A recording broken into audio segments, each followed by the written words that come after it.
Welcome to our online workshop based on finances. We're going to cover both how to make money as well as spending it. So we're going to focus on the treasurer position and the fundraising chair position especially. In this workshop, we'll start by covering both the treasurer's job and the fundraising chair's job and what they're expected to do and how that relates to the club's purpose. We'll discuss creating a budget and start to work in some other income sources and how fundraising can fill your bank account. We'll discuss the basics of your expenses and what it means to focus on zero-sum budgeting. We'll prioritize items in your budget and look at the budget form that ASUCR provides. We'll also take a look at the budget for a specific event and how that impacts both the treasurer and the fundraising chair as that event gets closer. Lastly, we'll offer some other tips and tricks for both of these positions. What exactly is a treasurer's job? In the most basic sense, it's managing any incoming or outgoing funds. They should also be assisting the fundraising chair with planning these events, since the treasurer is usually reliant on these funds as well. Their job is to create budgets for the club or for specific events, and to help identify possible income sources including campus grants, ASUCR funding, and more. The treasurer should be able to connect this fundraising to your club's purpose, and identify how money is needed to get these things done and accomplish these goals. Sometimes in rare cases, clubs don't really need much funding, so that'd be important for your treasurer to know. Now, what is a fundraising chair's job? On paper, it looks simpler, but it can actually be surprisingly complex. First off, they plan fundraisers, likely small-scale ones that are easy to repeat. They work closely with the marketing and social media officers to advertise these events because a fundraiser with 0 attendees doesn't make much money. They also identify additional income sources and make sure that the treasurer knows of these opportunities. It's beneficial for both of them to stay in constant communication. And lastly, it's up to the fundraising chair to potentially coordinate larger and innovative programs, things they've never done. This might mean acquiring business sponsorships or planning a food sale. These efforts usually fall on the fundraising chair to pull off. Both of these officers should understand your club's purpose. What are the appropriate spheres of activities? Should the Checkers Club host a football tournament? Sure, clubs are able to have socials and try new things, but when this activity becomes a focus or becomes a burden to fundraise for, maybe it's not worth it. Now, based on your larger purpose, your club should have some goals for the year. You should know and understand these goals before you create a budget. If you're trying to double the size of your culture show, that'll impact budget. Hosting twice as many social events will impact your budget. If your fundraising chair has a lofty goal of doubling your income, maybe you need to boost your goals to match that new incoming money. These goals should help you create your budget and find your club's priorities. We've been tossing around the word budget, but some new officers may not have a real good idea what that entails. Your budget basically tells you how much you think or know will be coming in, and then what that money will be spent on. You'd ideally project an income and designate where these funds are coming from. Maybe you get ASUCR funds. You're planning on an ASPB co-sponsorship, plus you hope to fundraise an additional $500. Now you also think about your expenses. With these funds, what do you hope to purchase, and do you know how much those things will cost? If you want to buy a canopy for the club, have you done research on the price of canopies? If you allocate $200 but it costs you $800, that could throw your entire budget off course. Before we move on, we need to mention the ability for your club to have an off-campus bank account.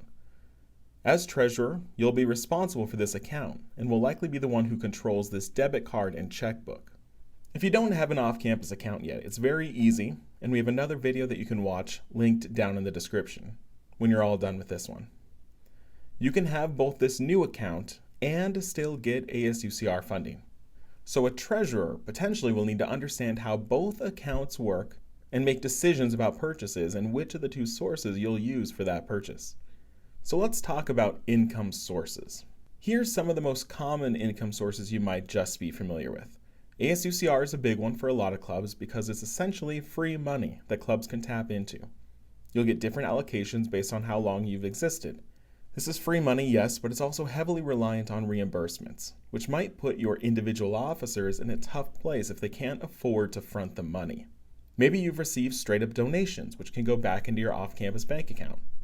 When you accept payments from someone else, make sure to not mislead them about your tax status. Unless you've paid the fees and done the processes to actually become a nonprofit organization, don't use that term. It's a lengthy and expensive process, so most clubs likely haven't done it. If you use that phrase with a business, and you're not technically a nonprofit, they'll be pretty upset when they realize their donation wasn't tax deductible, so be careful. You'll have money coming in from random fundraisers such as restaurants or food sales. This can all go into your off-campus account. You might get sponsorships, which are different than donations. A sponsorship means a business is giving you funds in exchange for something, usually marketing and exposure. You might get $1,000 from a nearby restaurant in exchange for their logo appearing everywhere, and maybe social media shoutouts. It's also important to note that student orgs are separate entities from UCR. You are your own organization and not necessarily endorsed or sponsored by the university. You just exist here as a location. So make sure that your potential sponsors understand that you're a unique and separate entity from the university itself. We have an entire video about creating a business sponsorship plan, so check that out in the description too. You might get co-sponsorships, which are not businesses but rather funding from places like ASUCR or ASPB that can help you put on an event. ASPB's co-sponsorships will help pay for large events open to the whole campus, and they might pay for your food or marketing, for example. ASUCR has co-sponsorships for large events, but also co-sponsorships for outreach events targeting K-12 or community college students, and a co-sponsorship for sustainability-focused programming. You also might get additional funding from other departments. A cultural group, for example, might have access to funding through one of the Costo Hall offices. An academic club might get funding from their academic department. The last big means of income are dues, paid for by your members. The treasurer accepts these dues, tracks these payments, and then deposits into their off-campus account. Now, based on these income sources, you can start to create your budget and how much money you might have. You can plan based on these projections, but only act on what is real. If you hope to get an ASUCR grant but it falls through, or you're denied for some reason, obviously you shouldn't still spend that funding. We're going to focus on fundraising now for a bit to dive into what types of fundraisers typically work for clubs and which ones don't do very well. In the good column, we've got the idea of TV tapings. On-camera audiences and TV ticket audiences unlimited are two Southern California companies that pay groups to fill the seats. You might make $5 to $10 a seat, maybe even more if they desperately need folks. Usually the more you get paid, it tends to be because the show wouldn't naturally get an audience, so they tend to be unknown shows. You can try doing a blue tent food sale on Tuesdays or Wednesdays near the bell tower. You have to reserve 2 weeks in advance, and we have another video dedicated to the process to reserve those spots, so head down to the description to find it. Food sales can be lucrative, but it's also easy to overspend on supplies or mismanage your food sale and end up losing money. The video covers the best ways to make money doing this. You're also allowed to bring vendors to campus, meaning you can bring a business to the bell tower and they can set up and sell items. Every time you see a poster sale or a clothing sale, those are all sponsored by student orgs. Twice a quarter, you can bring a vendor, either the same one or two different ones, and the vendor must pay you directly $150 minimum. If you know they're making way more than that in profit, you can request more, but $150 is usually a lot for how little work this is. Basically, the student organization reserves the bell tower location for them, and that's it. You might have to mediate some paperwork if they've never been to campus before, but the amount of work is well worth $300 a quarter or $900 a year. If you're interested in hosting a vendor, Hub Scheduling coordinates this and you can work with them on how to schedule these dates. Now, I alluded earlier to business sponsorships being the most profitable fundraiser. So if you're in dire need of big money, check out that dedicated video to learn more. So what fundraisers should you not be doing? This isn't high school, so doing things like car washes are just not worth the time and effort. Buying things like entertainment or coupon books en masse and selling them can be a drag too. Who are you trying to sell to? You're often selling to your own members, so you might as well just pitch in or increase dues at this point. And lastly, and most controversially, is the restaurant fundraiser. These happen all the time, but these groups will tell you that they don't make much, especially considering how many bodies you need to show up. It's a fraction of what people spend, so again, you're getting money from your own members. The only good reason to do a restaurant fundraiser is if you're also looking to do a social.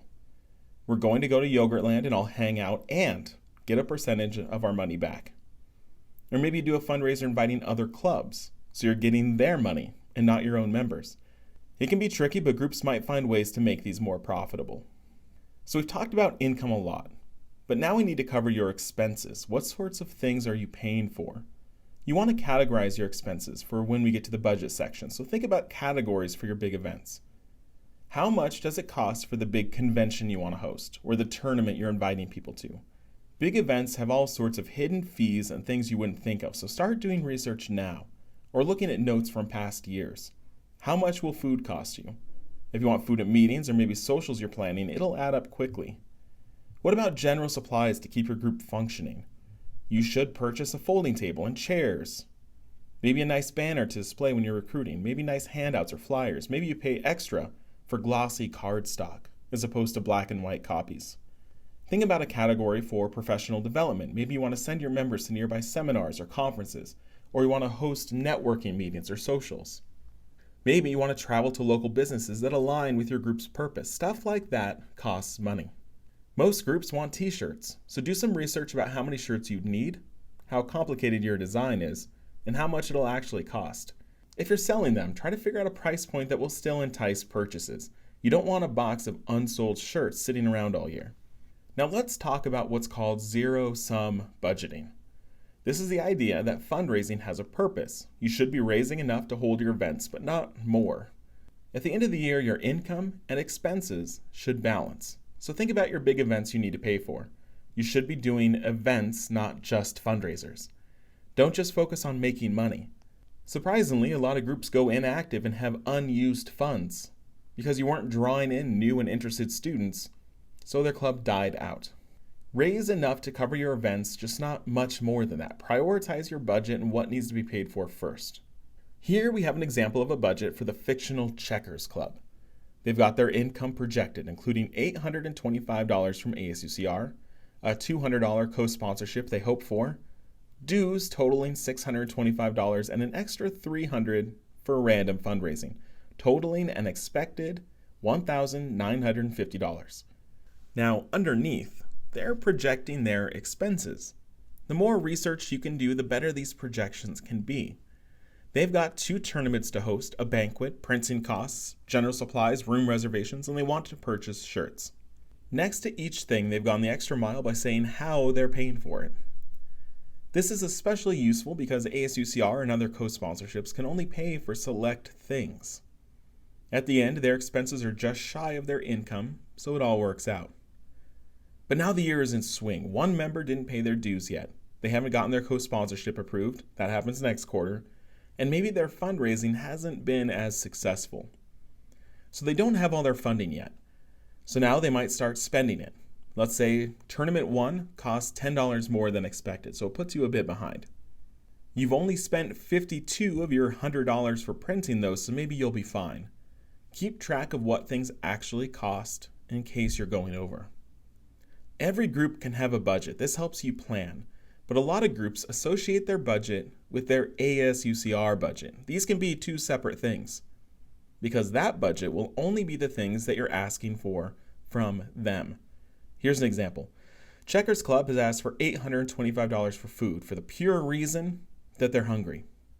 ASUCR likely won't approve this. I guarantee they won't approve this. A better example now outlines that they need the funding for food, sure, but also printing and room reservation costs. This budget shows that they've done research and put together a thoughtful budget. Remember that the line items you request are the only ones you can be reimbursed for. So if you don't include printing, that means you'll need to pay for that out of your other income sources. Now, since you might be paying out of multiple sources, let's talk about spending money. If you have an off-campus account, you need to keep good records. What's coming, what's going out, who's paying dues. Invest in a way to keep track of this money and make sure these notes are transitioned when a new treasurer takes over. You don't have any restrictions with this money, so you can spend as needed and you can pay for things directly from the account. It also makes it easy to reimburse people directly if they pay out of pocket. We'd recommend connecting things like Venmo and GoFundMe to your org bank account, not personal accounts. For your ASUCR account, remember that it's free money, but it's more difficult to use with restrictions on where you spend your money. That budget proposal needs to be approved first. Then, individuals often need to spend their own money first, then get reimbursed. You only have 30 days to submit that reimbursement, so it can be a time crunch. So, our final section is just general tips that both treasurer and fundraising chair could benefit from. You want to keep accurate records, especially of your projected budget, and then update with actual costs. The budget is a living document, changing with every purchase. You might have some unanticipated costs, so make sure to tell your next group of officers so that they can build those costs into the budget, so they're no longer unanticipated. You might be saving funds, especially if your fall events cost significant money. Keep a record of what you raised and spent so you can easily see any patterns. Your treasurer's job is to know where the money is. Did you ask for ASUCR funding? How much did you get and what did they agree to pay for? For your off-campus account, make sure you also have a pulse on how much you have in that account and what it's ideally being held for. One of the biggest things clubs might try to do is keep your club money in a personal account. But it's too easy and too tempting to pay for that Netflix subscription, especially if no other officers can check the balance and transactions. Always have an organization account. Another fault is creating your budget before thinking about your goals for the year. If you create your budget, but then decide your end of the year culture show is going to be twice as big, obviously the budget will now be way off the mark. Revisit the budget often, change it if needed, and make sure the club's priorities and goals are still the same. Lastly, have a plan for refunds. If you do an event that charges admission and the event is canceled, be prepared. If someone no-shows an event and wants a refund, did you ever state that you wouldn't give refunds? Think about all the things that might come up if someone wants their money back for some reason.